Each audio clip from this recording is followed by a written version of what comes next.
हमने समझ लिया है कि हाँ, हम गुनाह में थे। हमने जान लिया है, हमने समझ लिया है कि हाँ, परमेश्वर ने अपना अबद का प्रेम हम सब से किया है। हाँ, हमें पश्चाताप कर कर प्रभु यीशु मसीह के पास लौट कर आना है।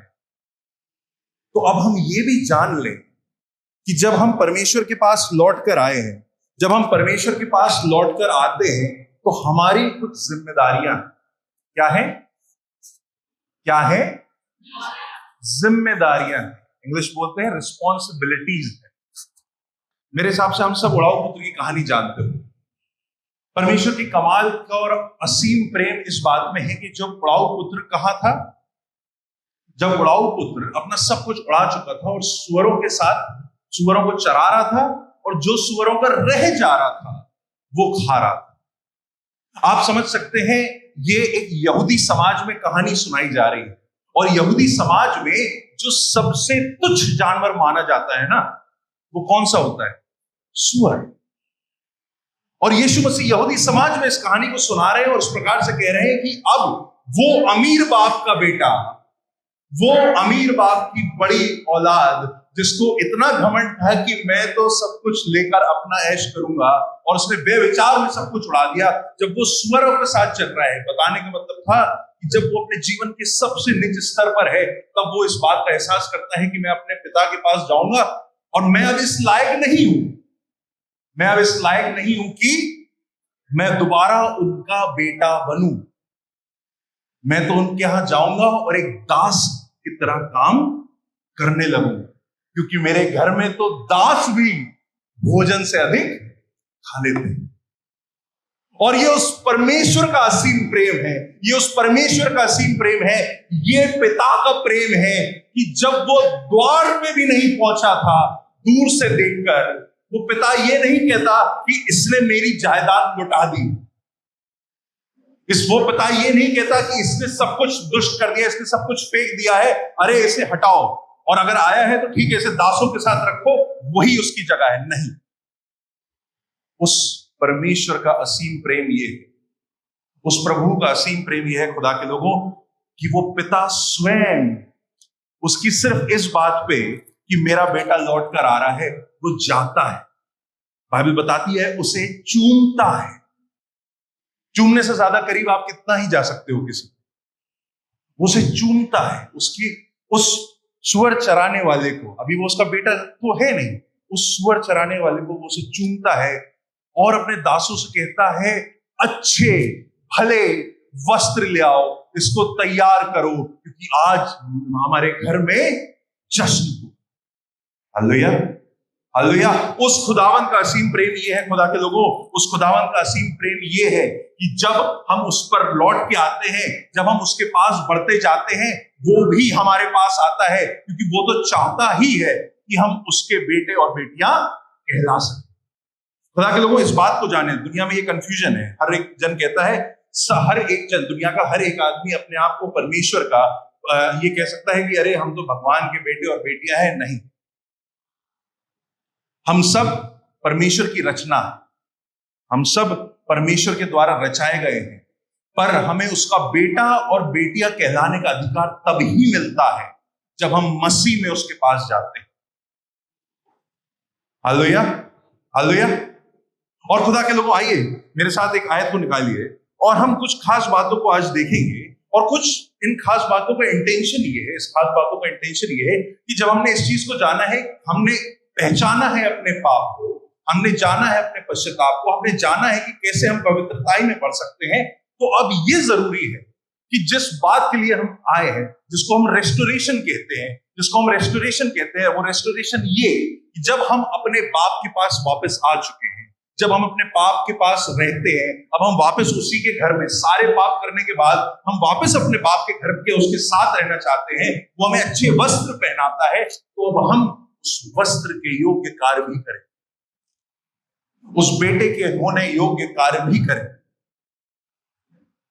उस कार्य को कर सकें, वो काम अब हम फिर से कर सकें जिसके लिए परमेश्वर ने हमें रखा है। खुदा के लोगों, इस बात को जानिए, मैं आपके सामने 3 आज खास बातें बांटना चाहता हूं, जिससे हम ये समझ पाए कि जब हम अपने आप को मसीही कहते हैं, जब हम अपने आप को क्रिश्चियन कहते हैं, जब हम अपने आप को बिलीवर कहते हैं, तो उस बात के साथ कुछ जिम्मेदारियां आती हैं, उस बात के साथ कुछ काम आते हैं जिनको हमें करना जरूरी है, अत्यंत जरूरी है, बहुत जरूरी है। जिस पहले विषय की तरफ हम जाना चाहते हैं, इस बात को समझने के लिए कि एक सच्चा क्रिश्चियन क्या होता है, एक सच्चा मसीही क्या होता है। हाँ, परमेश्वर ने मुझे अपने वस्त्र पहना दिए हैं, हाँ, हम यीशु मसीह की धार्मिकता ओढ़े हुए हैं, हाँ, ये सब बातें मैंने जान ली है, पर अब मैं क्या करूं, अब मैं कैसे बढ़ूं, अब मैं कैसे जीऊं। खुदा के लोगों, रोमियो उसका 10वां अध्याय और उसकी 9वीं और 10वीं आयत में से एक हिस्सा मैं आपके सामने पढ़ रहा हूं। लिखा हुआ है, मुंह से यीशु को प्रभु जानकर अंगीकार करे और अपने मन से विश्वास करे कि परमेश्वर ने उसे मरे हुओं में से जिलाया है, तो तू निश्चय उद्धार। मैं ये आयत आपके सामने क्यों रख रहा हूं? ये बेसिक, बिल्कुल प्राइमरी काम है, इसके बिना तो हम विश्वासी कहला ही नहीं सकते। मैं ये आयत आपके सामने क्यों कह रहा हूं खुदा के लोगों? क्योंकि इस बार से लिखा हुआ है, मुंह से यीशु को प्रभु जानकर अंगीकार करे। यानी ये काम सबसे पहला है, किसी भी और चीज को करने से पहले मुंह से, इन होठों से, इस जुबान से जो परमेश्वर ने हमें दी है, जरूरी है कि हम इस बात को कहें, एक्सेप्ट करें कि हाँ, मेरा और कोई प्रभु नहीं, मेरा और कोई ईश्वर नहीं है, केवल यीशु है। और साथ ही साथ में उसके आगे लिखा हुआ है, और अपने मन से विश्वास करे कि परमेश्वर ने उसे मरे हुओं में से जिलाया है, तो हम निश्चय उद्धार पाएंगे। समस्या क्या होती है खुदा के लोगों? जब हम अपने विश्वास में बढ़ते जाते हैं ना, और इस दुनिया में रहते हैं, है ना, जब हम इस दुनिया में रहते हैं, कई बार हम अपने विश्वास को अपने मन में तो रखते हैं, हाँ, मैं मन से तो मान चुका हूं, मैं मन से तो मान चुका हूं कि यीशु ही प्रभु है, मन से तो मान चुका हूं, लेकिन हमारे मुंह पे अंगीकार प्रभु यीशु का नहीं होता।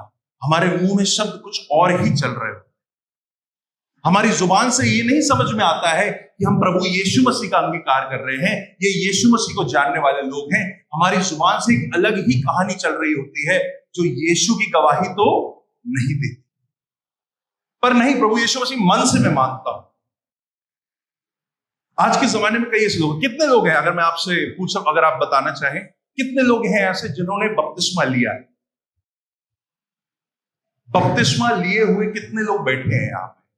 बपतिस्मे का सीधा मतलब आप हाथ नीचे कर सकते हैं, मैं मानता हूं शायद 95% लोग यहाँ पे बैप्टाइज्ड हैं। और बपतिस्मे का पहला मतलब ही ये होता है कि हम क्या करें, हम पब्लिकली इस बात को एक्सेप्ट करें, पब्लिकली इस बात को प्रोफेस करें कि हम यीशु पर, उसके उद्धार पर, पिता पर, वचन पर, उत्पत्ति से लेकर कुछ लोग बस पहली 5 तक रुक जाते हैं, उत्पत्ति से लेकर प्रकाशित वाक्य तक हम सब पर विश्वास करते हैं। ये हमारा पब्लिक कन्फेशन होता है। और खुदा के लोगों, कई बार हम बपतिस्मा लेने के बाद सोचते हैं हाँ, ये रस्म हो गई, ये हो गया। पर खुदा के लोगों, कोई भी रीति की कोई वैल्यू नहीं है अगर उस रीति को हम पूरा निभाए ना, उसके अर्थ को ना समझे। हाँ, हमने मान लिया है, हमने रिवाज कर दिया है। कई जो लोग सीएनआई से बिलोंग करते होंगे, या जैसे जो प्रेस्बिटेरियंस के मेंबर होंगे, उनका ऐसा होता है कि वो एक उम्र के आने के बाद उनका कॉन्फर्मेशन होता है। कॉन्फर्मेशन होने के बाद वो इस बात को प्रोफेस करते हैं कि हाँ, हम प्रभु यीशु मसीह में हैं, हम प्रभु यीशु मसीह में हैं। अलग अलग तरीके से सब वो बातें करते हैं। पर खुदा के लोग, क्या हुआ? हमने सफेद कपड़े पहनकर बपतिस्मा ले लिया। हम में से कई तो इज़राइल तक चले जाते हैं, यरदन नदी में बपतिस्मा ले लेते हैं, और फिर घर आकर शुरू वही बातें कर देते हैं, है ना? हमारा मन में तो विश्वास हमें उद्धार दिलाता है, पर साथ ही साथ में हमारा मुंह का अंगीकार भी होना चाहिए। यीशु को प्रभु जानना सिर्फ कह देना नहीं होता, यीशु को प्रभु जानना, पर हमारे मुंह से निकलना चाहिए। एक और समस्या जो आज के समय पे आती है, जो मुझे लगता है कि बहुत सारे ऐसे लोग हैं बहुत सारे ऐसे लोग हैं, शायद आप मिले हो, शायद ना मिले हो, शायद आपने भी किया हो, एक समय पे मैं भी करता था। कई लोग कहते हैं मैं ऑर्गेनाइज्ड रिलीजन पर इतना भरोसा नहीं करता, मुझे ऑर्गेनाइज्ड रिलीजन इतना पसंद नहीं है, मैं क्रिश्चियनिटी नहीं पसंद करता बोलना। नहीं नहीं, I am not a Christian, I am a believer. I am not a, मैं कोई टैग नहीं लेना चाहता अपने ऊपर, मैं ये शब्द नहीं लेना चाहता। इस शब्द में बहुत सारी, अरे क्रिश्चियंस तो ये करते, वो करते, ऐसा करते हैं, वैसा करते हैं। नहीं नहीं, आई एम अ बिलीवर। खुदा के लोगों, बिलीवर तो बहुत चीजों के होते हैं। हम जिस देश में रहते हैं ना, ये देश ही बिलीवर्स का है ना। जब हमारे देश में एग्जिस्टिंग देवी देवता ही इतने टन्स में है, तो यकीन मानिए हर देवी देवता के 2-4 बिलीवर तो एग्जिस्ट करते ही। बिलीव तो लोग कई चीज पर करते हैं, बिलीव तो लोग पॉलिटिशियंस पर भी करते हैं। हमारे यहां तो पॉलिटिशियंस पर इतना बिलीव किया जाता है कि जो लोग अत्यंत बिलीव करते हैं उनको भक्त बोल दिया जाता है, कि वो भक्ति ही करने लग रहे हैं। होता है ना, बिलीव तो कई चीजों पर कर दिया जाता है। कई लोग पॉप स्टार्स का बड़ा बिलीवर बन जाते हैं, सिंगर्स के बड़े बिलीवर बन जाते हैं। नहीं, इन्होंने जो कह दिया भाई साहब ने, बड़ा, मेरी कजन है वो टेलर स्विफ्ट की बहुत बड़ी फैन है। वो अगर टेलर स्विफ्ट का पोस्ट आ गया और आज वो उसने इस प्रकार के कपड़े पहने हैं, तो घर में नाक में दम हो जाएगी कि नहीं, इसी प्रकार के, क्योंकि टेलर जो कर रही है वो बेस्ट होता है। कुछ उनका शब्द है स्विफ्ट करके, कुछ ऐसा बोलते हो, स्विफ्टी, थैंक यू, है ना। स्विफ्टी बोलने में कोई तकलीफ नहीं है हमें, क्रिश्चियन बोलने में तकलीफ है। वो नाम, खुदा के लोगों, आपको पता है क्रिश्चियन नाम कहां से है? जब हम प्रेरितों के काम उसका 11वां अध्याय पढ़ते हैं ना, तब बाइबल में पहली बार क्रिश्चियन नाम का इस्तेमाल हुआ। प्रेरितों के काम उसकी 11वां अध्याय उसकी 26वीं आयत। और पता है वहां मंजर क्या था? कई लोग इस बात का बहाना देते हैं, हम भाई अपने आप को क्रिश्चियन इसलिए नहीं कहते क्योंकि कई लोग हमें इंडिया में खिलाफ करेंगे, कई लोग हमारे खिलाफ हो जाएंगे, भाई हमारे खिलाफ सताव हो जाएगा, हमारा परिवार हमारे खिलाफ हो जाएगा, हमारे आसपास के पड़ोसी लोगों को हम अगर बता देंगे कि हम क्रिश्चियन हैं तो फिर हमारी कास्ट छिन जाएगी, हमारा रिजर्वेशन छिन जाएगा, हमारे साथ ये हो जाएगा, वो हो जाएगा। ये सारे बहाने इंडिया में दिए जाते हैं। खुदा के लोगों, मैं आपको बताना चाहता हूं, प्रेरितों के काम के 11वें अध्याय में जब इस बात को कहा जा रहा है, यकीन मानिए इस अध्याय में बारनबास परसिक्यूशन ही झेल रहा है। परमेश्वर के दास परसिक्यूशन ही झेल रहे हैं, और तब उनको रिकॉग्नाइज किया जाता है क्रिश्चियन के नाम से। नहीं, जो ईसा ही के हैं उन्हें हम ईसाई कहते हैं। पर नहीं, हमें टैग्स नहीं चाहिए, हमें नाम नहीं चाहिए, हम मुंह से अंगीकार नहीं करना चाहते। एक कॉन्सेप्ट आया था बहुत पहले जिन्हें बोला जाता था साइलेंट क्रिश्चियंस। जिन कंट्रीज में, जैसे जापान में जो मिशनरीज जाते थे और बड़ी बड़ी परसिक्यूटेड कंट्रीज में जो मिशनरीज जाते थे, वो उनके ऊपर इतना सताव होता था कि उन्हें अपना जो ओपन प्रोफेशन है वो बंद करना पड़ता था। चाइना में आज भी ऐसे कई गांव हैं जहां पे ओपन प्रोफेशन नहीं कर सकते वो लोग। पर खुदा के लोगों, मैं आपको बताना चाहता हूं, परमेश्वर का नाम, अगर हम विश्वास जानते हैं कि वो अत्यंत सामर्थी है, अगर हम विश्वास जानते हैं ना कि वो हमारा परमेश्वर है, वो हमारा ईश्वर है, तो वो हमारे परसिक्यूटर्स का भी ईश्वर है, वो हमें नष्ट करने वालों का भी ईश्वर है। और अगर मैं नाश भी हो जाऊं उसके नाम से, तो भी वो मेरा ईश्वर। Hallelujah, hallelujah. पर खुदा के लोगों, इस बात को जाने, वचन इस बात को साफ कहता है, इसमें कोई दो राय नहीं हो सकती कि हम मुंह से ना बोले कि नहीं हम बिलीवर, इसके बिलीवर नहीं। ये जरूरी है कि हमारे मुंह का अंगीकार और हमारे मन का विश्वास सेम। ये जरूरी है कि जब हम उसके वस्त्र पहन चुके हैं, जब हम वाकई में कहते हैं कि हाँ हमने अपने पापों को मान लिया है, जब हम कहते हैं वाकई में हम उसके क्रूस पर विश्वास करते हैं, तो ये जरूरी है कि हमारा प्रोफेशन हो कि हम उस क्रूस पर चढ़ाए हुए मसीह का प्रचार करते हैं। Hallelujah, hallelujah. हमने अपने पापों को पढ़ा, हमने अपने इतने सारे एडिक्शंस के बारे में बात करी, हमने बात करी क्रिश्चियन स्ट्रगल क्या होती है, हमने बात करी विश्वासी जीवन। पौलुस भी इस बारे में बात करता है कि वो अपने जीवन में कई बातों से स्ट्रगल करता है, रोमियो 7वें अध्याय में, और हम इस चीज को बार बार देखते हैं खुदा के लोग। पर आपको पता है, चलिए मान के चलिए जो दूसरा भाग है हमारी बात का वो ये कि हमने मुंह से अंगीकार तो कर लिया, अब हम कहने तो लगे हैं, चलिए हमारी तरफ हमें कोई नहीं मार रहा, कोई गुस्सा नहीं कर रहा। जो सेकंड पार्ट आता है, जो दूसरी जिम्मेदारी आती है मुंह से कहने के बाद, मुंह से कहने के बाद जो दूसरी जिम्मेदारी आती है ना, वो बहुत मुश्किल हो जाती है। आइए मेरे साथ निकालिए पहला यूहन्ना उसका दूसरा अध्याय, पहला यूहन्ना उसका दूसरा अध्याय, उसकी चौथी आयत से मैं आपके सामने पढ़ रहा हूं। पहला यूहन्ना उसका दूसरा अध्याय, उसकी चौथी आयत से मैं आपके सामने पढ़ रहा हूं।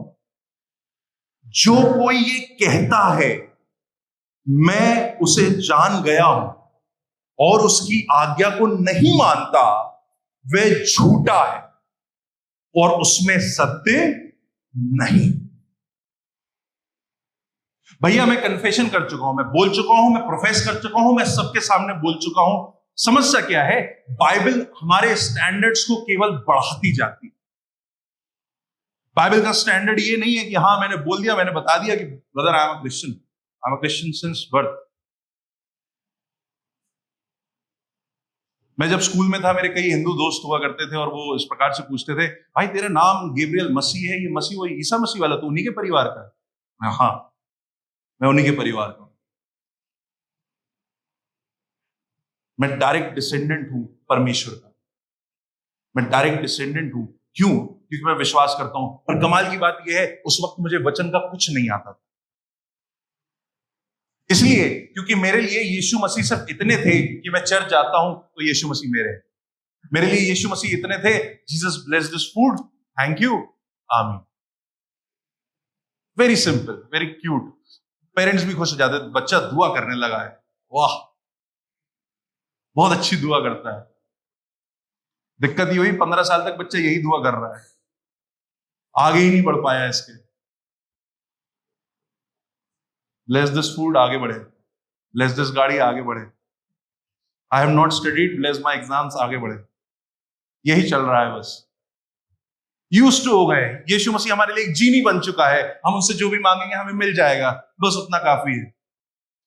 नहीं खुदा के लोगों, अब बात आती है, अब जिम्मेदारी आती है बोलने के बाद। जो अब हमारी जिम्मेदारी है वो इस प्रकार से यूहन्ना में लिखा है, जो कोई ये कहता है मैं उसे जान गया हूं। जान गया हूं मतलब जो ये बोल रहा है, प्रोफेस कर रहा है, बता रहा है कि मैं यीशु पहचानता हूं, मैं उसकी दया को पहचानता हूं, पर उसकी आज्ञाओं को नहीं मानता, वह झूठा है। लेसर क्रिश्चियन नहीं, ये नहीं, वो नहीं, झूठा है। पर भाई मैं जब बोलता हूं, मैं बिल्कुल ईमानदारी से बोलता हूं, मुझसे आज्ञाएं नहीं हो पाती। खुदा के लोगों, परमेश्वर की सबसे पहली डिमांड अपनी क्रिएशन से थी ओबीडियंस।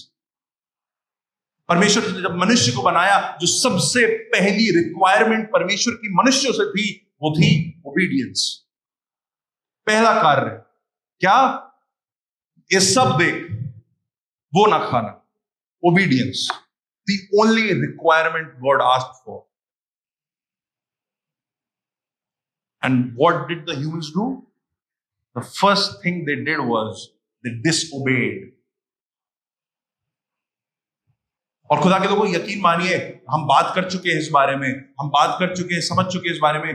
डिसओबीडियंस सबसे इजी होता है। मैं आपको बताना चाहता हूं खुदा के लोगों, इसी वचन में आगे लिखा हुआ है, चौथी आयत में पढ़ रहा हूं, पहला यूहन्ना दूसरा अध्याय की, और उसकी आज्ञाओं को नहीं मानता वह झूठा है और उसमें सत्य नहीं है। पर जो कोई उसके वचन पर चले, सुनिएगा, उसमें सचमुच परमेश्वर का प्रेम सिद्ध हुआ है। हम कैसे कंफर्म? सिद्ध करने का मतलब कंफर्म हुआ है, हमने गारंटी देखी, हमने कंफर्म कर लिया है, चेक कर लिया है, या जो टेक्नोलॉजी की भाषा में जो शब्द आता है उसे बोलेंगे वैलिड हो गया है, वैलिडेट कर लिया है ना। हमारे पास लाइसेंस होता है, आप में से कईयों के पास ड्राइविंग लाइसेंस होगा, उसमें एक चिप लगी रहती है। आप वो ड्राइविंग लाइसेंस दुनिया भर में कहीं भी लेके घूमते रहिए, कोई फर्क नहीं पड़ता, कोई इज्जत नहीं है उसकी। उसका वैलिडेशन तभी मिलता है जब उसे डेटाबेस में लगाया जाए और वो डेटाबेस कंफर्म करे कि ये असली है, उसे बोलते हैं वैलिडेशन, है ना। फर्जी नोट हम कहीं से भी कर लें, हम प्रिंटर से निकाल लिया, हमने अपने नकली पैसा बना लिया, उसकी इज्जत तभी होती है जब बैंक में वो मशीन चेक जो उसे करती है वो उसे एक्सेप्ट करे, वरना वो नकली ही है। और खुदा के लोगों, परमेश्वर का वचन यहां पर हमें यही बता रहा है, वो यही कह रहा है। इस बात को समझिएगा, हम यूहन्ना में पढ़ रहे हैं, यहां पर लिखा हुआ है, पर जो कोई उसके वचन पर चले उसमें सचमुच परमेश्वर का प्रेम सिद्ध हुआ है। अगर हम परमेश्वर के वचन पर नहीं चल रहे हैं तो हम भाई दुनिया के सबसे हम खूब कॉन्करर्स बन जाएं, हम विजयी बन जाएं, हम जयवंत बन जाएं, ये सब सिर्फ आप अपने आप को तसल्ली दे रहे हैं। चेक योरसेल्फ, अपने आप से पूछिए, क्या हम वाकई में, अगर यीशु मसीह के संतान खुद को कह रहे हैं, वाकई में हमारा पश्चाताप अगर सच्चा है और उसके बाद हम वापस मुड़ नहीं रहे हैं, वापस पश्चाताप का मतलब क्या होता है, मन फिरा नहीं रहे हैं, वापस परमेश्वर के पास नहीं जा रहे हैं, अभी भी सूअरों के साथ वही घास चर रहे हैं, वही कुतरन चर रहे हैं, तो आपका ये जो कन्फेशन है, आपका जो रिपेंटेंस है, ये झूठा हो गया।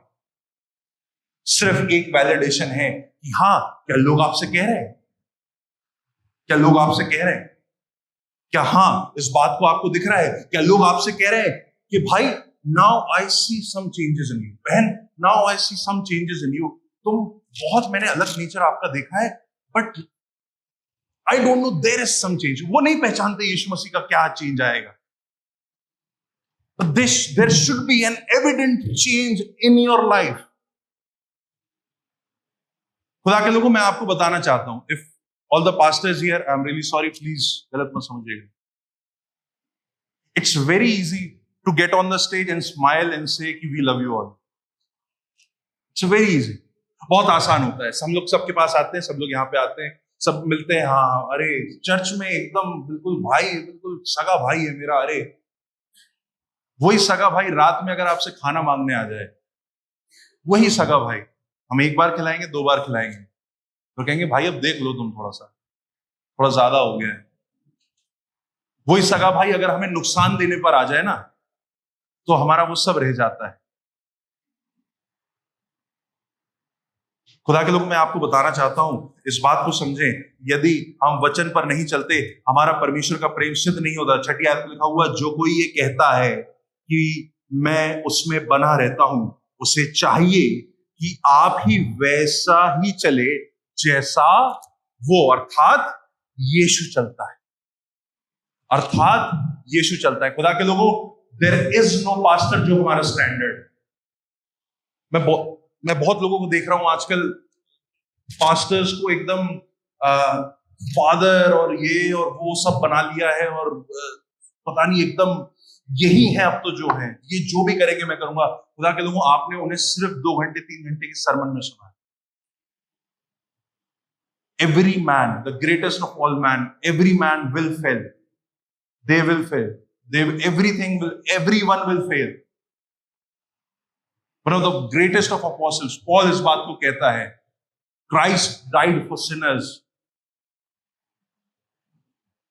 यीशु मसीह पापियों के लिए मरा, उन पापियों में सबसे बड़ा मैं हूं। मनुष्य में चाहे वो पादरी हो, चाहे वो टीचर हो, चाहे वो गुरु हो, किसी में हमारा स्टैंडर्ड नहीं है। हमारी दृष्टि मनुष्य की ओर नहीं लगी रहती। वो तो क्या नाश की तरफ बढ़े जा रहे हैं वो लोग जो मनुष्य की तरफ अपनी दृष्टि को लगाते हैं। हमारा कार्य है कि हम केवल एक जगह अपनी दृष्टि को लगाएं, वो है हमारा सियोन, हमारा प्रभु यीशु मसीह। वचन इस बात को कहता है, तुम्हें किसी और तरीके से नहीं चलना है, तुम्हें केवल वैसे चलना है जैसा वो चलता है, अर्थात यीशु मसीह। याकूब उसका 2 अध्याय उसकी 18वीं आयत में खुदा के लोगों इस प्रकार से लिखा हुआ है, और मैं अपना विश्वास अपने कर्मों से तुझे दिखाऊंगा। मैं अपना विश्वास अपने कर्मों से तुझे दिखाऊंगा। We are believers, that is true, that is necessary, that is absolutely true. पर खुदा के लोगों, उस बिलीफ का कोई पॉइंट नहीं है जो सामने दिखता ना हो। इट्स लाइक दैट डिग्री जिसको आपने पैसे देके खरीदा हो। पैसे लेके आप डिग्रियां खरीद सकते हैं, पर आप उस काम में अच्छे नहीं बन सकते, आप उस प्रोफेशन में अच्छे नहीं बन सकते। You will never excel at that profession. आप एक डिग्री खरीद सकते हैं, आप कॉलेज में जाएं, किस कॉलेज में जाएं, जो फर्जी कॉलेज चल रहा है उनको पैसे दें, वो आपका काम कर देंगे, आपको सब कुछ मिल जाएगा, आप कह दिए जाएंगे आप डॉक्टर, पीएचडी, बहुत पीएचडी घूम रहे हैं बाजार में, पट रहे हैं पीएचडी। इंडिया में पीएचडी लेना इतना आसान हो चुका है, इतना इजी हो चुका है कि हम हर दूसरी गली में एक रेवरेंड डॉक्टर देखते हैं, पर वहीं आप उनसे जाके बात करेंगे, एब्सोल्युटली जीरो, एब्सोल्युटली नथिंग। एक बैचलर्स डिग्री के भी लायक उनके पास कुछ नहीं। क्यों? क्योंकि बहुत आसान होता है बाहर दिखाना। परखा इससे जाता है कि वाकई में क्या हमारा विश्वास हमारे कर्मों के द्वारा प्रकट हो रहा है। खुदा के लोगों, एक विश्वासी अपना विश्वास दिखा के ही स्पष्ट करता है। आप खूब अपने आप को बिलीवर चिल्लाइए, खूब फेथ वॉरियर चिल्लाइए, प्रेयर वॉरियर चिल्लाइए, अगर मसीह का वो दया औरों को आपके अंदर नहीं दिखाई दे रही है, you need to still work, you need to still work on yourself. हमने पिता के दिए हुए धार्मिक कपड़े पहन लिए हैं, पर क्या हम उन धार्मिक कपड़ों में बन पा रहे हैं? क्या हम उन धार्मिक कपड़ों में बन पा रहे हैं, या बस हमने सोच लिया है कि बस पिता करे? खुदा के लोगों, इस बात में सोचिए, अपने लिए सोचिए, अपने जीवन में सोचिए, किसी और के लिए मत सोचिए। किसी और के लिए नहीं देखिए कि नहीं वो नहीं कर पाते, अरे भैया हमारे यहाँ एक भैया वो बहुत बनते हैं, आप भी बनते हैं भाई। अपना देखिए, बाद में दूसरों को देखिएगा। बहुत इजी होता है डिफ्लेक्ट करना, बहुत इजी होता है किसी और से कुछ भी कहना। खुदा के लोगों, समस्या क्या आती है आपको मालूम है? समस्या यह आती है कि वचन बताता है हमारा जो सच्चा विश्वास होता है ना, वो सुनने से आता है। कहां से आता है? सुनने से आता है। और दिक्कत क्या है? सुनना कहां से आती है? मेरे हिसाब से आप लोग जवाब दे रहे हैं, मुझ तक आवाज नहीं पहुंच रही, थोड़ा सा जोर से बोलिएगा।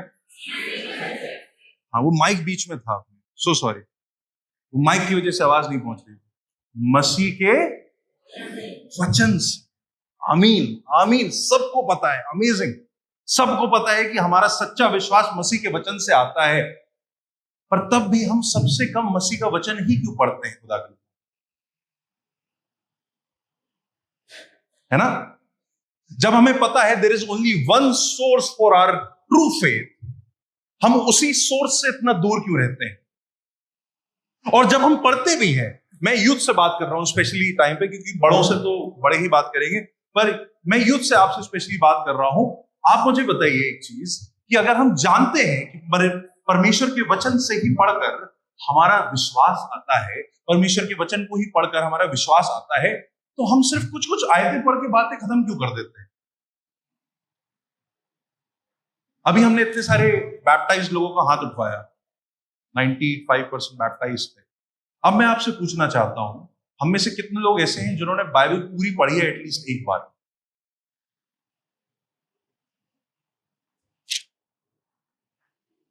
कितने ऐसे? उठाइए। डोंट घमंड का हाथ ना उठाइएगा, पर मैं पूछ रहा हूं इसलिए उठाइएगा। हालेलुया। नीचे कर लीजिए। Thank you so much. क्या हुआ? बैप्टाइज्ड पीपल कहां रह गया? मेरा मानना है खुदा के लोगों, जब हम फर्स्ट क्लास से लेकर 12th क्लास तक की पूरी किताबें पढ़ते हैं ना, सिलेबस पढ़ते, वो किताब अगर हम कंबाइन कर लें, वो किताब बाइबल से बहुत मोटी हो जाएगी। बाइबल इतनी बड़ी है नहीं जितना हमने उसे बना के रखा है, जितना हमने अपने दिमाग में सोच रखा है कि भाई बाइबल बहुत बड़ी है, हमसे नहीं पढ़ी जाती। हमसे नहीं पढ़ी जाती तो विश्वास भी नहीं आ रहा भाई, मत पढ़ो।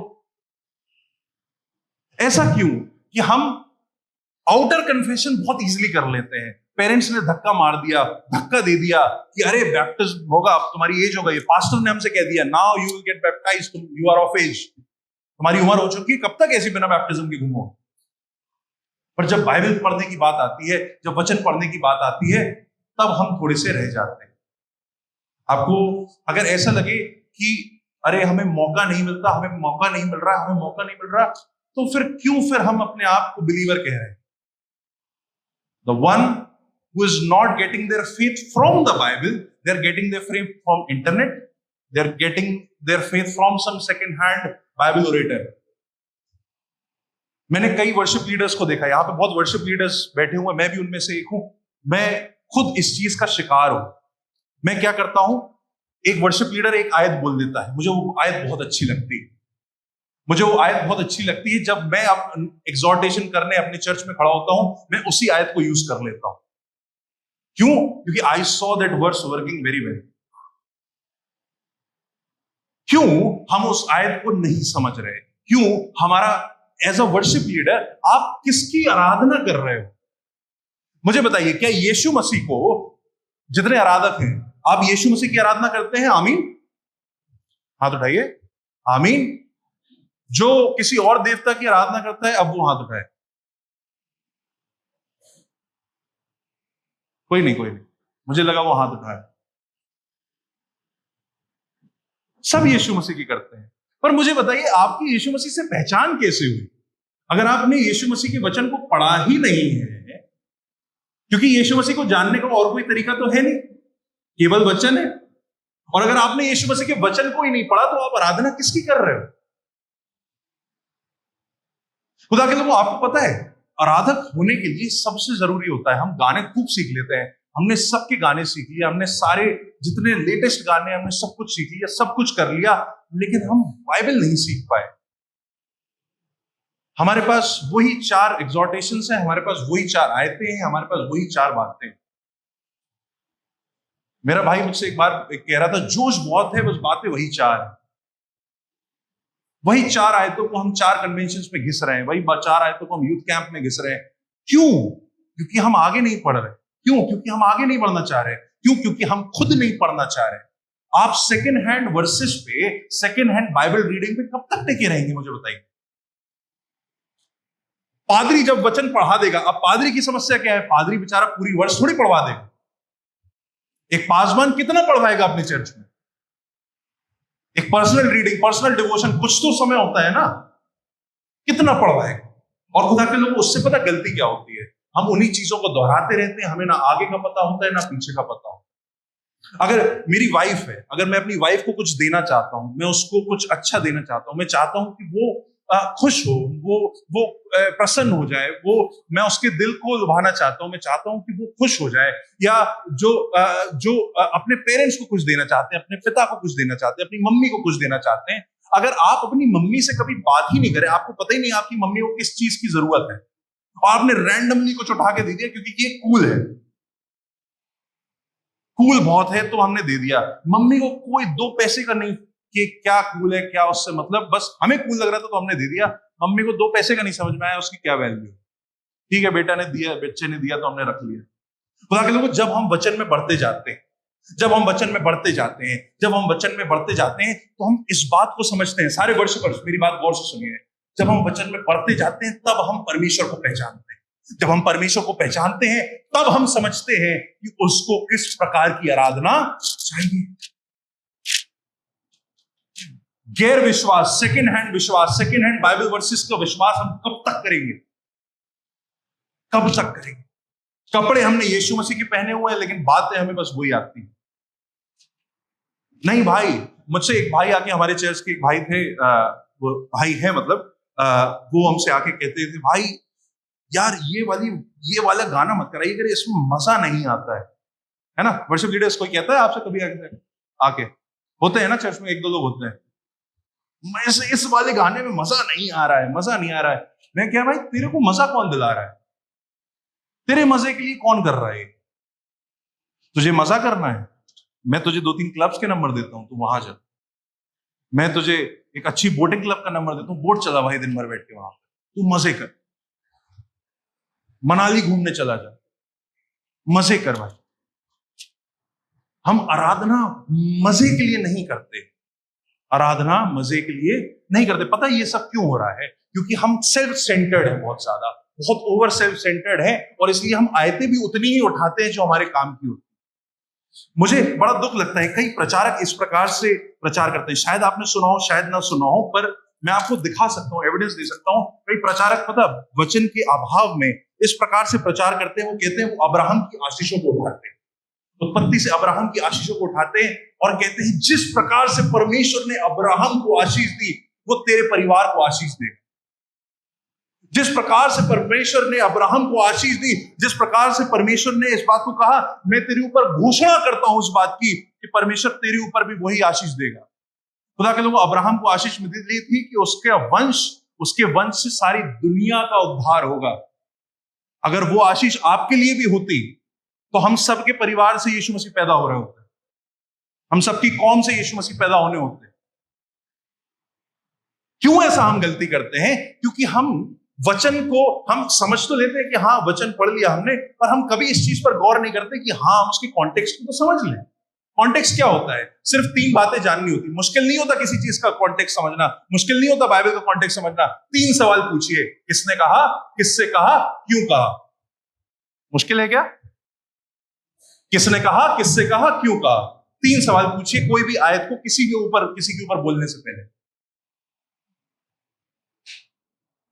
किसने कहा, कौन किससे बात कर रहा है और क्यों कह रहा है। अब्राहम को यह आशीष इसलिए मिली क्योंकि परमेश्वर अब्राहम से एक बड़ी कौम खड़ी करने जा रहा था। उस कौम के द्वारा यीशु मसीह पैदा हुआ।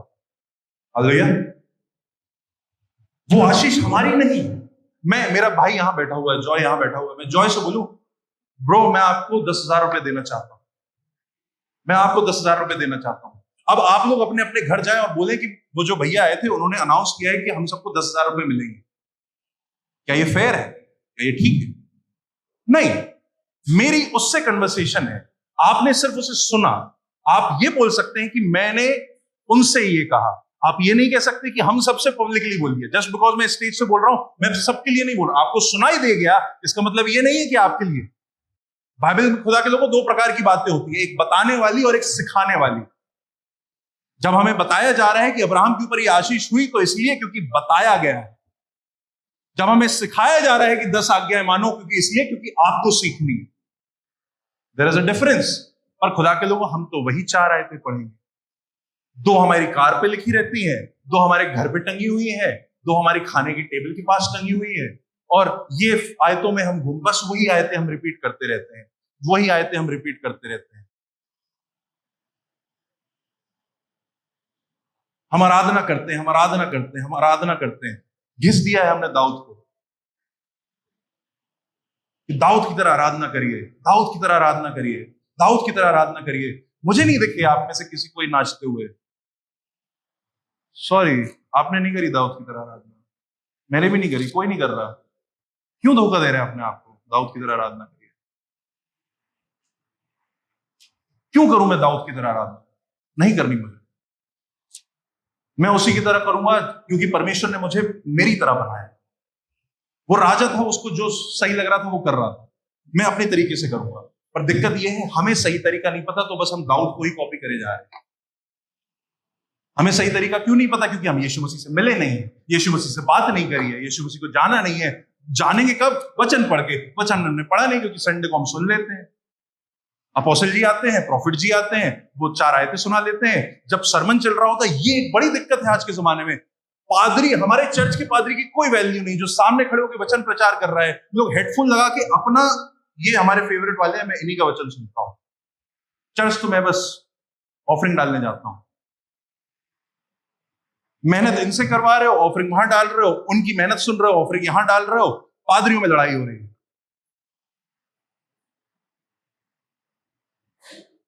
भेड़ नहीं, बकरियां हो रही। जहां मन करता है, जहां घास दिखती है चले जाते हैं। चरवाहे की जरूरत नहीं है। खुदा के लोग ऐसे ना बने, ऐसे ना बने। उस वचन को पढ़ें, सच्चे रूप से पढ़ें, फर्स्ट हैंड पढ़ें। आपकी इंफॉर्मेशन, आपकी आराधना फर्स्ट हैंड हो। जो आप परमेश्वर से कहें वो ऐसा ना हो कि भैया ने कहा था तो मैं कह रहा हूं, मैं इसलिए बोल रहा हूं क्योंकि मैंने वचन से पढ़ा है कि यीशु को चाहिए। Hallelujah, hallelujah.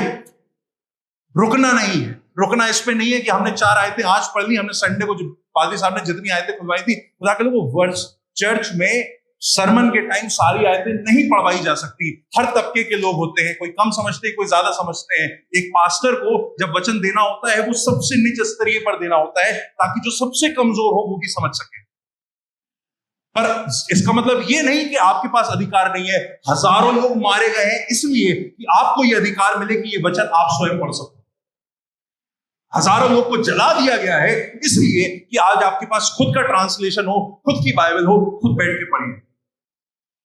किसी के ऊपर डिपेंड मत होइए। जब आपको सवाल हो, यूज योर पास्टर, घिस दीजिए उन्हें, कॉल करिए, पादरी साहब मुझे ये आयत समझ में नहीं आ रही। आई बेट पास्टर सिर्फ खुश होगा। एक अच्छा पादरी उल्टा खुश होगा, वो तो उल्टा बताने लगेगा, सिखाने लगेगा आपको। कोई पादरी दुखी नहीं होता कि मेरे चर्च वाले मुझसे बाइबल से सवाल पूछते हैं। वो तो चाहते हैं कि आप पूछें, पर हम पूछ ही नहीं रहे। हम वो कर लेते हैं, हम गूगल कर लेते हैं, और गूगल में 100 तरीके के आंसर आते हैं और वो हम कहीं पे भी कॉपी कर लेते हैं और चल जाता है। एक और आयत को लेके हम बड़े जोश में रहते हैं।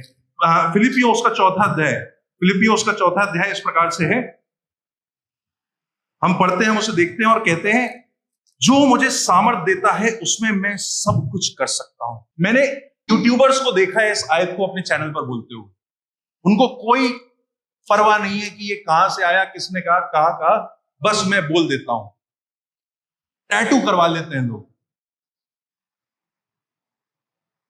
खुदा के लोगों को दिक्कत ये है ना, पौलुस जिस बात की यहां पर बात कर रहा है वो है मसीह में सताव को, मसीह में समस्याओं को झेलने की।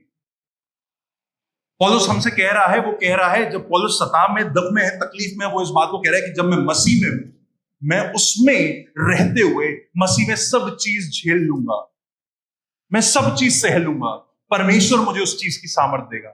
नहीं, पर हम इस आयत को कैसे बना देते हैं, I can do all things to Christ. अब मैं क्या करूंगा, मैं पढ़ूंगा नहीं और एग्जाम देने जाऊंगा और मेरी AIR 1 आएगी और मेरा बैनर लगेगा। अमेजिंग। खुदा के लोगों, ये आयत आपको सुपर पावर देने के लिए नहीं है, ये आयत आपको सुपर पावर देने के लिए नहीं है, बल्कि ये पौलुस की गवाही है जो वो हमसे बांट रहा है कि जब मैं तकलीफ में था परमेश्वर ने मुझे सामर्थ दी, जब मैं दुख में था परमेश्वर ने मुझे सामर्थ दी। हालेलुया। I am guilty of misusing this verse, I myself is guilty of misusing this verse. खुदा के लोगों, मैं चाहता हूं जब हम यहां से जाए ना, हम नाम धारक ईसाई ना हो, हमारा नाम मसीह, एंथनी और जॉय और ये सब ना चल रहा हो बस बिकॉज हमारा नाम है और है तो बढ़िया है। नहीं नहीं, हम वाकई में परमेश्वर के वचन को फर्स्ट हैंड जानते हो। कोई हमारे सामने आए थे, फिर से वही बात, ये बहुत कॉमन एग्जांपल है पर मैं फिर से आपके सामने रख देता हूं। पौलुस वचन सुनाता है, बीरिया जाते हैं, कहते हैं हम जाके खुद पवित्र शास्त्र में पढ़ेंगे, देखेंगे तुमने जो कहा है सच कहा है कि नहीं कहा है। पौलुस क्या कहता है, oh you are challenging the God's anointed. तुम मुझे चैलेंज करोगे, मेरी आयतों पर शक करोगे, जो मैं बोल रहा हूं उस पर शक करो। नहीं, पौलुस कहता है दीज आर गुड पीपल, करिए। यू हैव द बाइबल, आपके पास वचन ही इसीलिए है, वचन ही इसलिए आपके हाथ में बाइबल इसलिए। मेरे घर में 30 से 40 बाइबल है क्योंकि मेरा परिवार एक मिनिस्ट्री का परिवार है। हम में से कई ऐसे लोग यहां पे बैठे हुए हैं, सबके घर पे मिनिमम 1-1, 2-2 बाइबल तो रखी होती है। पर क्या तकलीफ है, फ्री में बाइबल्स मिल जाती है हमें, बट हमें पढ़ना नहीं आता क्योंकि मजा ही नहीं आ रहा है। परमेश्वर के दास कितनी मेहनत करते हैं, वो इलस्ट्रेटेड बाइबल बनाते हैं। आजकल वो आ रही है, वो मल्टीपल मार्क्ड वर्सेस बनाएंगे, स्पेशल वर्सेस बनाएंगे, अलग अलग ट्रांसलेशन दे देंगे, कुछ तो पढ़ ले भाई। पर नहीं, हम सेकंड हैंड वर्सेस से ही काम चलाएंगे। खुदा के लोगों, मैं आपको बताना चाहता हूं उस प्रकार से खुदा के लोगों की परमेश्वर का वचन सेकंड हैंड पढ़ने के लिए नहीं, सेकंड हैंड सुनने के लिए नहीं। आपके हाथ में वचन है, उसे स्वयं पढ़िए, तब हम इस लायक कह सकते हैं अपने आप को कि हाँ, हमने मसीह के वस्त्र धारण किए हैं और मसीह की बातें मुझको पता है। मुझे किसी पोप बिशप की जरूरत नहीं है, मैं डायरेक्ट मसीह के वचनों को सुनता हूं। खुदा के लोगों, आपका पादरी बैठा है आपको समझाने के लिए, जाके पूछ के तो देखिए। और वहीं पे ये बात शायद ठीक ना लगे, मुझे माफ करिएगा, पर यदि ऐसा भी पादरी है जो मना कर रहा है समझाने से, जो टाल रहा है समझाने से, I think this is a great red flag and you need to avoid it. अगर ऐसे पादरी हैं जो अवॉइड कर रहे हैं, वो बस चाह रहे हैं गीत गाइए, अरे आगे बढ़िए, ऐश करियो, और वचन की जब बात आती है वो अवॉइड कर रहे हैं, उन्हें माफ करिए और वहां से आगे बढ़िए। एक भला और अच्छा शिक्षित पादरी ढूंढिए। क्यों? क्योंकि सेकंड हैंड वर्सेस पे हम जिंदा नहीं रह सकते। जो परमेश्वर के वचन को जानता है वो परमेश्वर पर चलता है। खुदा के लोगों, ये हमारा काम है। और आखिरी बात आज शाम की जो मैं आपके सामने रखना चाहता हूं, मेरे साथ निकालिए 2 कुरिन्थियों उसका 5वां अध्याय, उसका 17वां अध्याय। 2 कुरिन्थियों उसका 5वां अध्याय, उसकी 17वीं आयत। लिखा हुआ है यहां पे, मैं आपके सामने पढ़ रहा हूं, इसलिए यदि कोई मसीह में है तो वह नई सृष्टि है, मैं जानता हूं ये आयत तो हम सब ने सुनी होगी, हम सब ने सुनी होगी। हम जो मसीह में है, जो वाकई में मसीह में है, वो क्या है? ये नई सृष्टि इतनी कमजोर क्यों है? नई सृष्टि है। क्या है? नई सृष्टि। Hallelujah, hallelujah. मैं जानता हूं, मैं समझता हूं गर्मी लग रही है। यकीन मानिए मुझे बहुत गर्मी लगती है, आप देख सकते हैं मेरे चेहरे से, मुझे तो बहुत ही ओवर गर्मी लगती है। परमेश्वर के एक दास हैं, सॉरी सबको पास्ट टेंस में कर दे रहा हूं मैं। परमेश्वर के एक दास हैं, वो एक बार एक प्रचार में कहते हैं कि क्या हो अगर मैं, और ये यूएस में बात चल रही है तो उनके यहाँ बहुत ज्यादा अप्लाई होती है ये बात, क्या हो, वो एक वाइट कलीसिया से ये कह रहे हैं क्या हो मैं अगर आपसे ये आपकी आरामदेह कुर्सियां ले लूं, क्या हो अगर मैं आपसे ये सारे एयर कंडीशन ले लूं। यूएस के तो ऑलमोस्ट सारे चर्च ही एयर कंडीशन होते हैं। क्या हो मैं आपसे पंखे ले लूं, कुर्सियां ले लूं, आपके बैठने की जगह ले लूं। क्या मसीह का प्रेम, क्या मसीह का सामर्थ इस योग्य है आपके जीवन में कि वो तब भी आपको इकट्ठी कर सके? क्या हम केवल मसीह के लिए इकट्ठा होने के लिए रेडी हैं?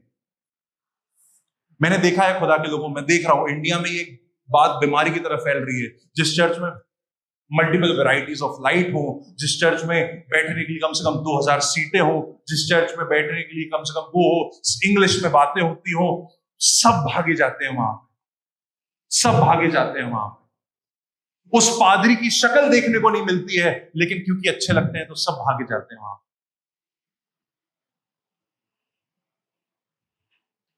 खुदा के लोगों, आप कहीं भी भागिए, कैसे भी भागिए, खुदा के लोगों मैं आपको बताना चाहता हूं मसीह में ये सारी बातें, ये सारी चीजें ऐसे लिए लागू नहीं होती क्योंकि मसीह किसी और पादरी के द्वारा आपको नई सृष्टि नहीं बना रहा है। वो यहां पे लिखता है, इस प्रकार से हम वचन को पढ़ते हैं, यदि कोई मसीह में है वो नई सृष्टि है।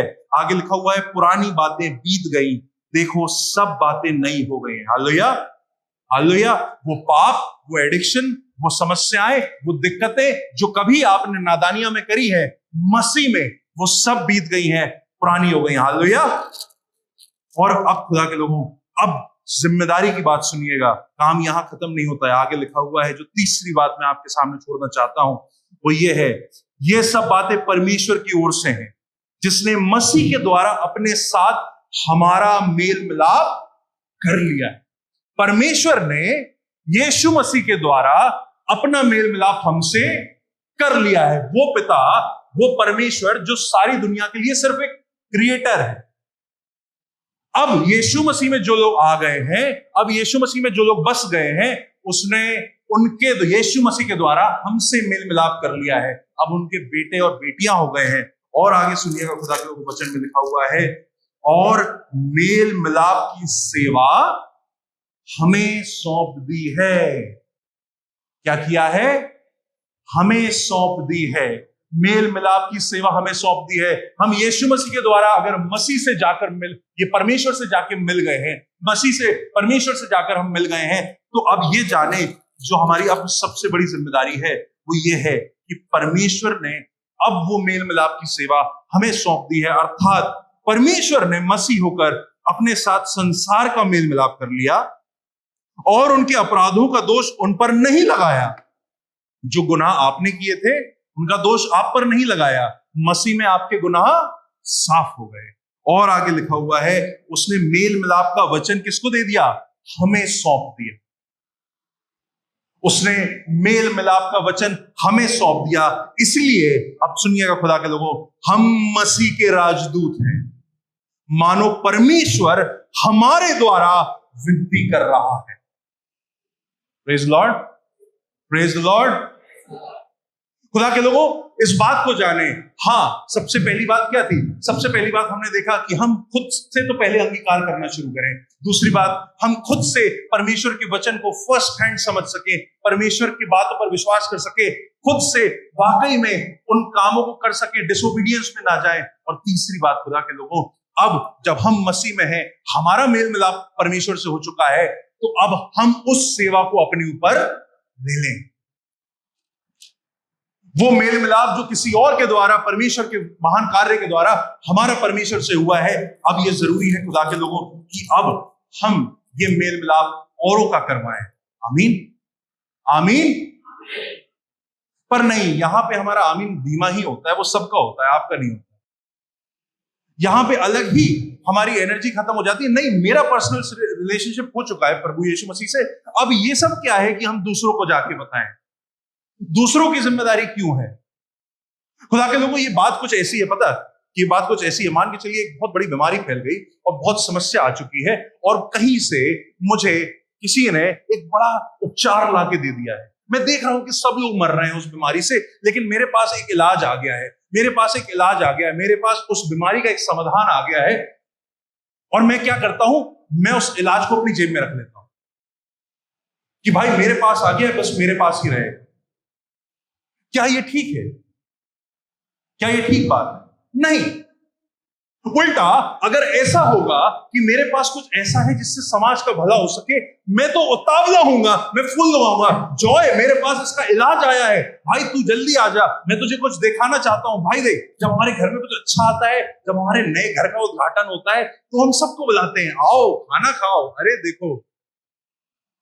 जब मैं कुछ नया लेके आ जाता हूं, जब मुझे कुछ नया मिलता है, परमेश्वर कोई नई आशीष देता है, मैं अपने दोस्तों को फोन लगाता हूं, भाइयों देखो ये आया है। हम लोग खुशी से बांटते हैं क्योंकि हम गर्व करते हैं उस चीज पर। खुदा के लोगों, जब बात आती है कि हम उसके मेल मिलाप को बांटे, हम उसके मेल मिलाप को बांटे, तब हम नहीं बन पाते। हम सारे कॉन्करर बन जाएंगे, हम खूब विजयी बन जाएंगे, पर जो जिम्मेदारी परमेश्वर ने हमें दी है कि हम उसके राजदूत कहलाएं, वहां हम अटक जाते हैं। ये जिम्मेदारी 2 लोगों की नहीं है, 4 लोगों की नहीं है। अगर वो 12 चेले यीशु मसीह के मरने के बाद भी ये कह देते मेरी जिम्मेदारी नहीं भाई, प्रभु को मार दिया मेरे, हमें क्या करना? हमारे पास वचन नहीं आता। प्रभु के कई ऐसे दास हैं खुदा के लोगों जो मेहनत करते हैं, इसीलिए मेहनत करते हैं क्योंकि वो जानते हैं इस जिम्मेदारी को।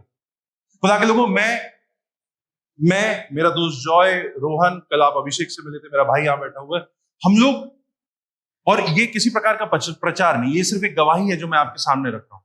हम लोग यहां पे खड़े हैं आपके सामने, हम लोग इसलिए नहीं खड़े कि हमें बहुत आता है या हमें कुछ अलग से कुछ मिला है ऊपर से, नहीं, इसलिए क्योंकि हमने इस चीज को देखा कि हमारे समाज में, हम खुद मसीह परिवार में बड़े हुए हैं, पर तब भी हमारे समाज में हमारे ही वचन को लेकर कमी है। हमारे समाज में, मसीही समाज में, हमारा ही एक किताब है हमारे पास, उसी किताब को लेकर अभाव पड़ा हुआ है। बेसिक 4 बातें हमें नहीं पता है, और एक छोटी सी कोशिश परमेश्वर के भय में, परमेश्वर के नाम में, हम लोग ने उसे नाम दे दिया है, मान के चलिए डिक्लेयर एंड डिफेंड, कुछ एक नाम दे दिया था क्योंकि लोग पूछते थे क्या है, किस नाम से कर रहे हो, क्या कर रहे हो, वो दे दिया। वो नाम मैटर नहीं करता, लेकिन द पॉइंट इज, ये हमारी टेस्टिमनी है। हमारी टेस्टिमनी ये है कि हमें फर्क नहीं पड़ता कि क्या करना पड़े, बस किसी तरीके से हम परमेश्वर के वचन को पहुंचा सके, कहीं भी पहुंचा सके, कैसे भी पहुंचा सके। मैं जब इंस्टाग्राम खोलता हूं, मैं जब यूट्यूब खोलता हूं, कुछ खोलता हूं, मुझे सिर्फ बाइबल के विरोध में बातें दिखाई देती। क्या करूं? तब ये विचार आता है कि अगर नेगेटिव इतना बढ़ता जा रहा है, आधे ज्ञान की बातें इतनी बढ़ती जा रही हैं, सिर्फ धन मांगने की बातें बढ़ती जा रही हैं, सिर्फ अपने लिए मांगने की बातें बढ़ती जा रही हैं, सच्चा वचन किसी तरीके से तो बांटे। ये एक टेस्टिमनी के रूप में मैं आपको रख रहा हूं, और कुछ नहीं। क्यों? सिर्फ इसलिए क्योंकि परमेश्वर ने हम सबको एक जिम्मेदारी दी, हम सबको माइंड यू, आप जो माइक पर खड़े होते हैं, आप जो पीछे खड़े होकर ताली बजाते हैं, वो लोग जो मसीह के नाम में हम सबके लिए खाना तैयार कर रहे हैं, हम सबको इस बात की जिम्मेदारी दी है। मैं आपसे नहीं कह रहा गांव चले जाइए, अपने शहर छोड़ दीजिए और जाके क्या बोलते मिशनरी बन जाइए और अलग अलग गांव में जाके चर्च बसाइए। मैं आपसे चाहता हूं कि सिर्फ इतना करिए। एक एम्बेसडर जब आता है ना, एक देश का जब एम्बेसडर आता है, उसके यहां पर उस देश का एम्बलम लगा होता है ना, क्योंकि हम किसी और देश में जा रहे हैं। खुदा के लोगों, होने दीजिए कि जब हम अन्य जाति के साथ जाते हैं, जब हम गैर मसीहों के सामने जाते हैं, हमारे चेहरे पर मसीह का एम्बलम लगा हो। ऐसा ना होने दीजिए कि वो कह रही है सब ईसाई एक ही जैसे होते। नहीं, ये अलग है, ये अलग है। आपके व्यवहार से, आपके वचन से, आपकी बातों से होने दीजिए खुदा के लोगों, जब आपने मसीह के वस्त्रों को पहन लिया है तो उन वस्त्रों का इस्तेमाल करें और उस धार्मिकता का मेल मिलाप औरों का भी कराएं। बहुत मुश्किल होता है अपने दोस्तों को वचन सुनाना। मेरी आधी फैमिली मुस्लिम है, मेरी आधी फैमिली हिंदू है। मेरे पेरेंट्स फेथ में आ गए थे तो मैं फेथ में आया था। वो फेथ भी नॉमिनल सा था। बाद में, बहुत बाद में परमेश्वर के दास बिशप अरुण माइकल के द्वारा मैंने वचन को सीखा, जाना, और फिर मैं वचन में बढ़ पाया। पर मैं आपको ये बताना चाहता हूं, खुदा के लोगों, मैं अपनी ही फैमिली को बताना बहुत मुश्किल हो जाता है, जबकि मुझे पता है वो मुझे नुकसान नहीं पहुंचाएंगे। बहुत मुश्किल हो जाता है बताना, बहुत मुश्किल हो जाता है। केवल एक उद्धारकर्ता यीशु मसीह, चाहे आप मेरे रिश्तेदार हो, चाहे आप मेरे नाना हो, दादा हो, चाहे आप मेरे दोस्त हो, मैं आपसे नफरत नहीं करता, पर मेरे चेहरे पर केवल मसीह ही दिखाई देना चाहिए। मेरे चेहरे पर केवल मसीह ही दिखाई देना चाहिए, और कुछ नहीं। Hallelujah, hallelujah. हजारों लोग मरे हैं इस वचन को बांटने के लिए। हम थोड़ा स्ट्रगल तो कर ही सकते हैं। मेरे साथ विक्टर भाई बैठे हुए हैं यहाँ पे, इजी चर्च से। चर्च में आराधना चलती है, चर्च में आराधना चल रही है, लोगों को जलन होती है, मसीह का प्रचार हो रहा है, कुछ नहीं हो रहा है, बंद कमरा है, पर्सनल आराधना चल रही है, लोग तब भी घुस के आ गए। क्यों आ गए? आराधना बंद कराएंगे, कन्वर्ट करा रहे हैं, पैसे देके कन्वर्ट करा रहे हैं। जिसके ऊपर नाम लगाया पैसे देके कन्वर्ट करा रहे हैं, वो खुद कह रहे हैं मैं जानता भी नहीं हूं। आराधना आज भी होती है, उसी जगह होती है। क्यों विक्टर भाई? आमीन। ये बात यहां कहना आसान नहीं, पर खुदा के लोगों, मैं आपसे नहीं कह रहा कि जाके स्पीकर लेके स्ट्रीट प्रीचिंग करिए, कर सकते हैं तो, पर आप देखिए, अपना विश्वास देखिए। और इससे पहले कि आप एम्बेसडर्स बने, आप अपने देश को पहचान तो लीजिए। इससे पहले कि आप किसी और को बताएं, इस बात में तो कॉन्फिडेंट हो जाइए कि कम से कम हम जिसके बारे में बता रहे हैं हमें उसके बारे में पता है। Hallelujah, hallelujah. खुदा के लोगों, आज के समय में हम जब यहाँ हैं, आज के समय में हम जब यहाँ हैं, मैं आपको इस बात की गवाही देना चाहता हूँ, पर्सनल गवाही देना चाहता हूँ। मैं अपनी तरफ से, जॉय की तरफ से, भाई पास्टर विनय की तरफ से, रोहन की तरफ से, हम लोग जितने लोग यहाँ बैठे हैं, हम आपको इस बात की पर्सनल टेस्टिमनी और गवाही देना चाहते हैं। जब हम सच्चे वचन को पहचान लेते हैं ना, परमेश्वर हमारे जीवन को वाकई बदलता है। हमने अपने जीवन को बदलते हुए देखा है, हमने अपने जीवन को बदलते हुए देखा है, हमने देखा है अपने पाप के स्वभाव को बदलते हुए। हमसे पाप होते हैं, पर हम देखते हैं कि सच्चा वचन वाकई में हमारे जीवन को कितनी अद्भुत और भयानक रीति से बदल सकता है। वाकई में इस बात का एहसास करें, जाने, और इस जिम्मेदारी को ले चलें कि हाँ, मैं खुद मसीह को जानूंगा खुद से, और फिर उस मसीह को औरों का भी मेल मिलाप कराऊंगा। Hallelujah, hallelujah.